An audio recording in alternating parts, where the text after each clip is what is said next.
Well, next up, it's David Haye, a man with the boxing world at his feet. 8 fights unbeaten. He's been sparring, actually, with Audley Harrison. His opponent tonight, number 9, was Hastings Rassani of Zimbabwe, who has been in the ring with quite a few well-known fighters, but admittedly, not for too long. Seconds out, first round. Well, don't blink. David Haye, with the unblemished professional record, is a man who can really punch, and he'll go looking for this fellow from the word go. And 2 big left hooks and that terrific right cross already announcing his attacking intent.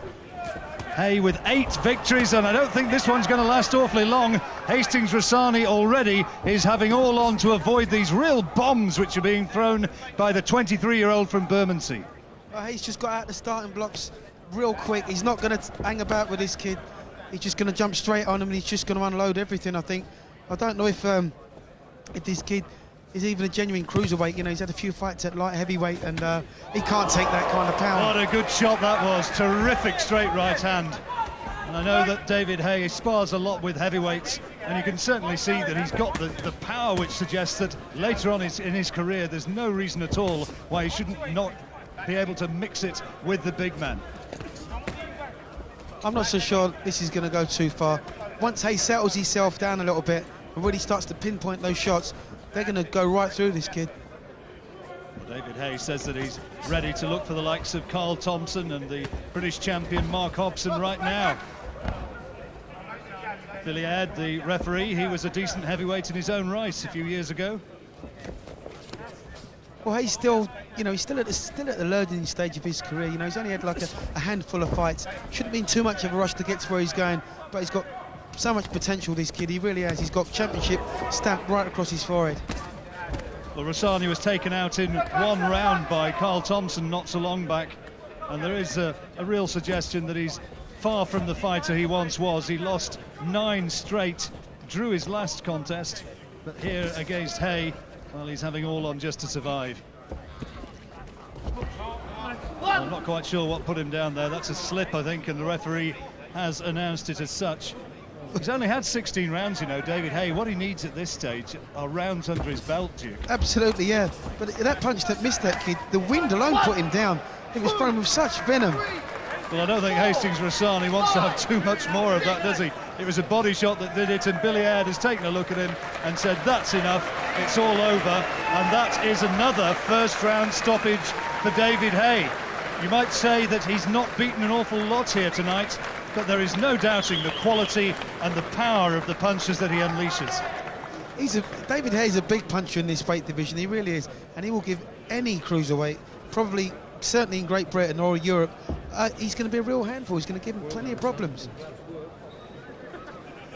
David Haye didn't need too many words of advice from his trainer Adam Booth. And he does look at a terrific physical specimen, doesn't he? He's in great shape. And let's just see some of the power that he produced right from the word go. He came out of the blocks like a sprinter. That was a terrific right hand that he just shot through there, but you know, this kid just wasn't in the same league as David Haye. But you know, David Haye wouldn't have learned anything from this fight. You know, he's not getting any rounds under his belt. It's a confidence-boosting fight, however. You know, he'll come away from this fight knowing that the power's still intact, and he moves on to the next challenge. Really good punches, and Rassani, well, in the end, he just crumpled. He wanted no more, and Billy Aird said, that's enough. Many congratulations on the victory. John Rawlings said at the start of the commentary, don't blink or you'll miss it. He was right. Yeah, he was. I wasn't in the mood to be messing about tonight. I haven't been in the ring since mid-November, so I wanted to get a good show on tonight and just get stuck into the guy straight away. Give the guy a lot of credit for coming in at late notice. We had a better opponent lined up, but as things go on, the guy pulled out, so this is a last-minute job, so all credit to the guy for getting in the ring, you know. OK, let's take a look and see how you did it, and it was impressive.